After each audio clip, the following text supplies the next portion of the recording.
एक बार की बात है, राजा विक्रमादित्य को एक कठिन चुनौती दी गई। एक साधु ने विक्रम को एक विशेष प्रकार का घोड़ा दिखाया। यह घोड़ा दिखने में बिल्कुल असाधारण था।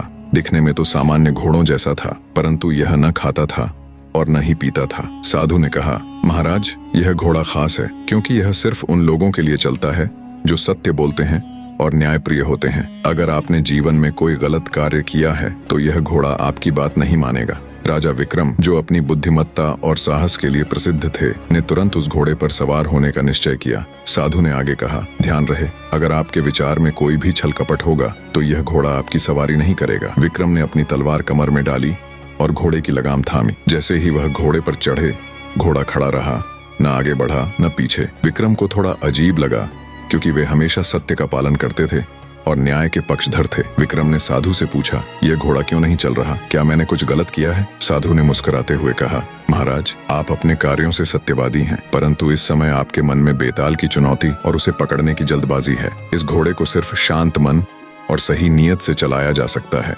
विक्रम ने अपने मन को शांत किया और जैसे ही उनके मन में बेताल और उसकी चालाकियों के विचार कम हुए, घोड़ा चल पड़ा। विक्रम को एहसास हुआ कि यह घोड़ा उनकी आंतरिक शांति और सत्यनिष्ठा की परीक्षा ले रहा था।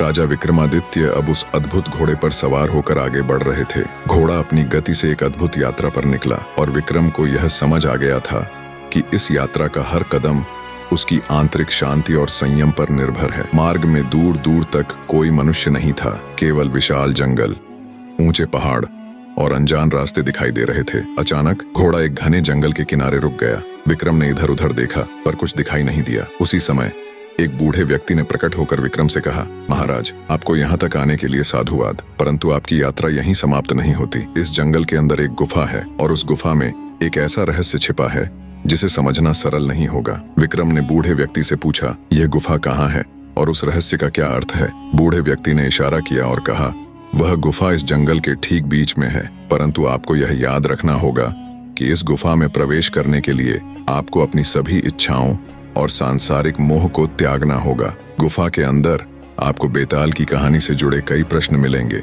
जिनका उत्तर केवल तब मिलेगा जब आपका मन पूरी तरह निर्मल होगा। राजा विक्रम के लिए यह एक और चुनौती थी, पर उन्होंने निडर होकर निर्णय लिया कि वह गुफा में प्रवेश करेंगे और बेताल से जुड़े रहस्य को सुलझाएंगे। घोड़े को वहीं छोड़कर विक्रम ने गुफा की ओर कदम बढ़ाए।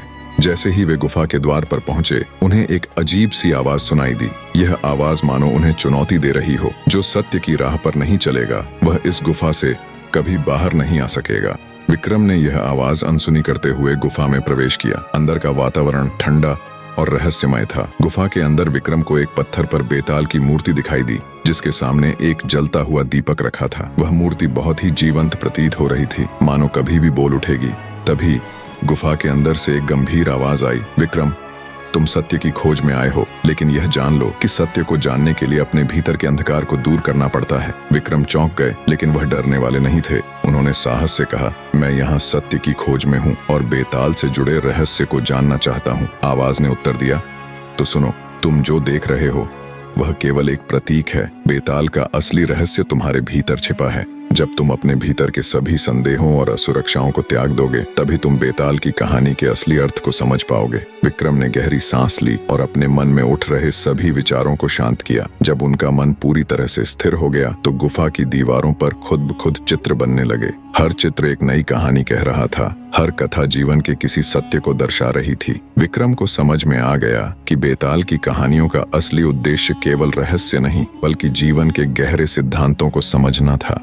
राजा विक्रमादित्य गुफा की दीवारों पर बनते चित्रों को ध्यान से देख रहे थे। हर चित्र बेताल की कहानियों का एक अंश था। भी राजा के न्याय पर प्रश्न उठाता, कोई मानव के लोभ और अहंकार की कहानी सुनाता। विक्रम को धीरे धीरे समझ आने लगा कि ये कहानियां केवल मनोरंजन नहीं, बल्कि जीवन के गहरे सबक सिखाने के लिए थीं। अचानक गुफा के सबसे अंदरूनी हिस्से में एक और चित्र उभरा। चित्र में वही साधु दिखाई दे रहा था जिसने विक्रम को घोड़ा दिखाया था। विक्रम को आश्चर्य हुआ क्योंकि यह साधु अब तक केवल एक मार्गदर्शक प्रतीत हुआ था, लेकिन चित्र ने एक नया रहस्य उजागर किया। साधु के हाथ में एक किताब थी।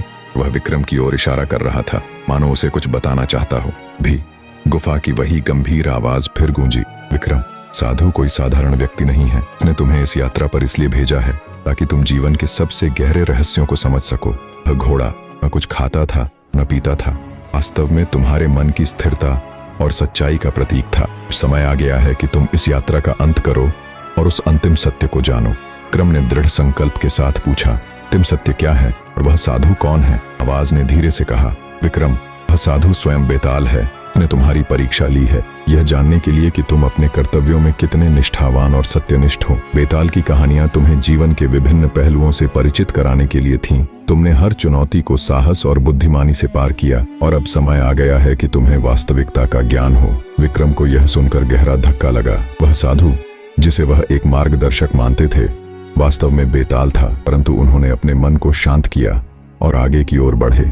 गुफा के अंतिम कोने में एक बड़ा दरवाजा था, जिसके पीछे तेज प्रकाश निकल रहा था। विक्रम ने दरवाजे को खोला और सामने वही साधु खड़ा था। साधु मुस्कुराते हुए बोला, महाराज विक्रम, आपने अपनी बुद्धिमत्ता, साहस और धैर्य से इस यात्रा को पूरा किया है। मैं बेताल हूँ और मैंने यह सब इसलिए किया ताकि आप जीवन के गहरे सत्य को समझ सकें। बेताल की कहानियां केवल मनोरंजन नहीं थीं, वे जीवन के विविध रंगों को दर्शाती हैं। सत्य, न्याय, प्रेम, लोभ और मृत्यु, हर कहानी आपको कुछ सिखाने आई थी। विक्रम ने सिर झुकाकर साधु से कहा, मुझे अब सब समझ आ गया है। मैंने केवल शारीरिक लड़ाई नहीं लड़ी, बल्कि अपनी आंतरिक लड़ाई भी जीती है। साधु ने आशीर्वाद देते हुए कहा, तुम अब जीवन के सबसे बड़े सत्य को जान चुके हो। सत्य का मार्ग कठिन है, लेकिन जो इस मार्ग पर अडिग रहता है वह अंततः विजय प्राप्त करता है। अब तुम अपने राज्य में लौट सकते हो और एक सच्चे राजा की तरह शासन कर सकते हो। विक्रम ने साधु को प्रणाम किया और जैसे ही उन्होंने पीछे मुड़कर देखा, घोड़ा फिर से उनके सामने आ गया। विक्रम घोड़े पर सवार हुए और बिना किसी डर या संदेह के अपने राज्य की ओर वापस लौटे। जब वे अपने राज्य पहुंचे तो उन्हें जनता ने सच्चे सम्मान और आदर के साथ स्वागत किया। विक्रम ने बेताल की कहानियों से सीखे गए जीवन के सबक अपने राज्य में लागू किए और उनका शासन काल, न्याय, सत्य और सद्भाव का प्रतीक बन गया। इस प्रकार राजा विक्रम की यह रहस्यमय यात्रा समाप्त हुई, लेकिन उन्होंने जो ज्ञान प्राप्त किया वह सदा के लिए अमर रहा।